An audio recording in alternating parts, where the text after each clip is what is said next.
Bonjour, nous allons poursuivre cette séquence concernant les démarches inclusives avec la question de la désinstitutionnalisation. Faut-il désinstitutionnaliser?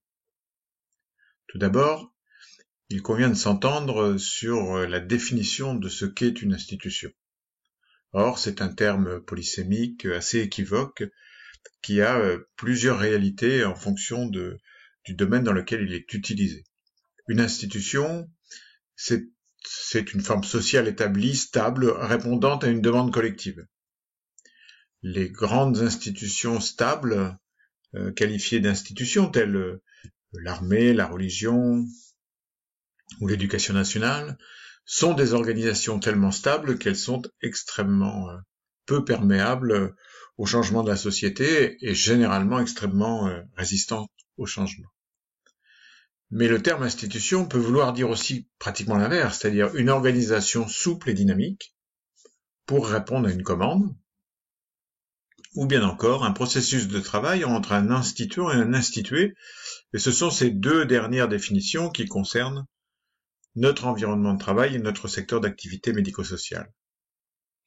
Alors qu'est-ce que c'est qu'un instituant? Un instituant, en fait, c'est l'impulsion initiale, le besoin, l'objet, le commanditaire, pourquoi pas, mais ça peut être aussi la contestation, enfin tout ce qui a trait à une notion de vie ou de désir, ou de projet. Et l'institué, c'est une forme de réponse, c'est une organisation formelle, ça peut être un périmètre, ça peut être des murs, des établissements, des processus de travail. En fait, ça représente le déjà là, la structure. Et le phénomène d'institutionnalisation, en fait, c'est la réponse qu'apporte l'institué à la commande de l'instituant, avec une forme d'assimilation. Alors ce travail institutionnel représente le respect de l'importance égale entre l'instituant et l'institué. Un travail institutionnel de qualité est un travail d'équilibre entre les deux. Si l'institué prend l'ascendant sur l'instituant, c'est-à-dire si la structure prend l'ascendant sur la commande, sur le désir, sur le projet, indépendamment de l'environnement, nous sommes dans une configuration d'institution stable, imperméable au changement et qui devient une organisation relativement figée.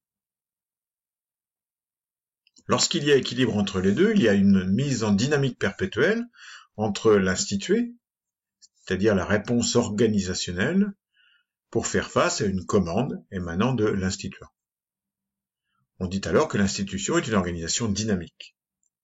Enfin, si c'est l'inverse, si c'est l'instituant qui prend l'ascendant sur l'institué, l'autonomie de l'instituant est en vue, mais on peut imaginer que ça peut générer des risques d'anxiété ou des risques d'anomie, c'est-à-dire une propension à s'affranchir complètement des règles.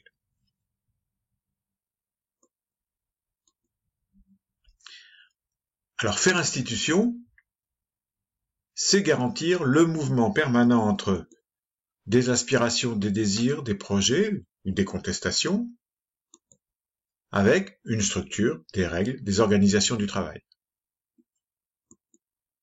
Ce travail institutionnel implique donc des lieux d'accueil et d'échange avec les personnes concernées, pour nous dans le médico-social des personnes handicapées, des espaces de liberté d'aller et venir où ces personnes handicapées peuvent exprimer leurs droits et respecter aussi leurs devoirs, et des espaces d'analyse de pratique où les professionnels échangent et analysent l'ensemble des interactions entre eux, d'abord professionnels, mais aussi entre professionnels et personnes accueillies. Ce travail, lorsqu'il est mené, permet de lutter contre la rigidification des structures, le détournement de leur objet, l'anonymisation des individus. Prenons un exemple. Le cas du foyer Léon Richer à Caen. C'est un foyer qui était créé en 1975 pour accueillir et soigner des personnes souffrant de schizophrénie. C'est un foyer médico-social qui, à sa création, ne rentre dans aucune case administrative de l'époque, ce qui lui confère une grande liberté d'évolution, si bien qu'entre 1975 et les années 2000, il peut développer un travail dit institutionnel au profit du soin et de l'intégration des schizophrènes dans la région caennaise sur 3 piliers. Des lieux d'accueil, en clair des murs, un établissement, un foyer, des espaces de liberté et d'aller et venir pour les personnes soignées, et des temps de soins et d'analyse clinique où les professionnels analysent leurs pratiques et leur rapport aux soignés.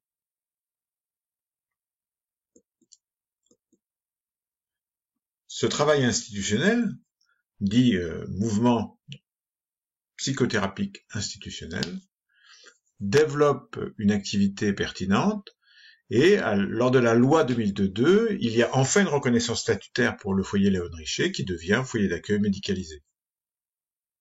Sa dynamique perdure, elle se renforce sur une ouverture sur la ville en complétant les accueils et les soins au sein des murs par des parcours pour les personnes prêtes à cela vers des appartements individuels complétés de prise en charge d'accueil de jour. Cette ouverture aux collaborations s'étend au secteur psychiatrique et ce travail est reconnu par un soutien financier complémentaire au budget du FAM sous forme de reconnaissance de réseau de santé.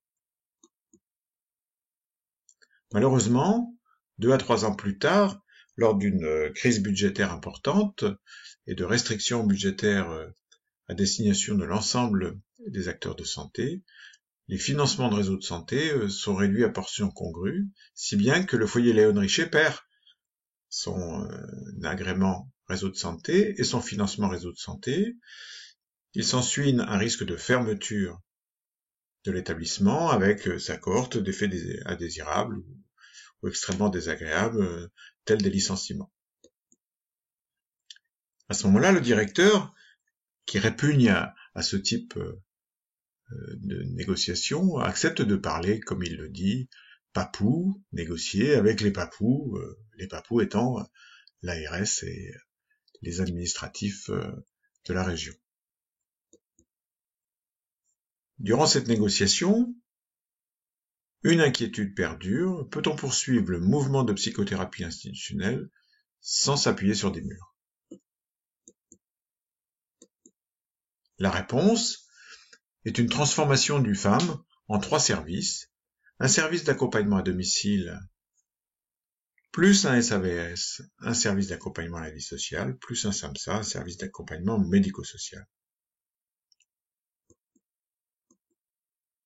Les enjeux majeurs dans cette transformation pendant plusieurs années, garantir sans les murs que les principes de travail institutionnel soient préservés, mais aussi de rendre cohérent l'action de plusieurs intervenants, non plus dans une unité de lieu, le foyer, mais dans une multiplicité de domiciles et d'environnements. 5 à 6 ans plus tard, l'équipe tire le bilan suivant. Sans les murs, ils n'ont pas perdu leur âme, en parlant papou avec les papous, c'est-à-dire en acceptant de jouer le jeu institutionnel, administratif et politique. Ils ont continué à faire institution, sans mur, mais parce qu'ils ont su maintenir, voire développer un mouvement d'aller-venue libre de la part des personnes schizophrènes. Ils ont maintenu des temps d'échange clinique où chacun pouvait exprimer son vécu des accompagnements sans hiérarchie de valeur. Et ils ont également créé un lieu formel d'accueil, vecteur de lien social. En clair, ils ont conservé quelques murs. Le mouvement des professionnels d'aller vers le domicile est ici complémentaire du mouvement de faire venir les personnes du domicile vers le lieu d'accueil. Il génère un étayage permanent du lien social et assure une continuité du parcours, de même qu'une continuité des soins. Alors faut-il désinstitutionnaliser? Au regard de ces quelques éléments, il n'y a pas de réponse univoque. Tout dépend de votre environnement à vous. Au sens d'une organisation figée sur ses acquis qui n'écoute plus les personnes bénéficiaires, alors là oui, il faut désinstitutionnaliser. mais au sens d'une dynamique dialectique entre une demande, une expression, la reconnaissance de la diversité et une structure souple qui cherche à s'ajuster en permanence à la réalité des demandes et des cas des bénéficiaires, alors là non, il n'y a pas lieu de désinstitutionnaliser. Au final, il convient de faire institution autrement, avec moins de murs et plus d'échanges et de liens. Et vous, dans votre environnement de travail, que répondriez-vous à cette question? À bientôt, au plaisir d'en échanger avec vous lors de la session présentielle.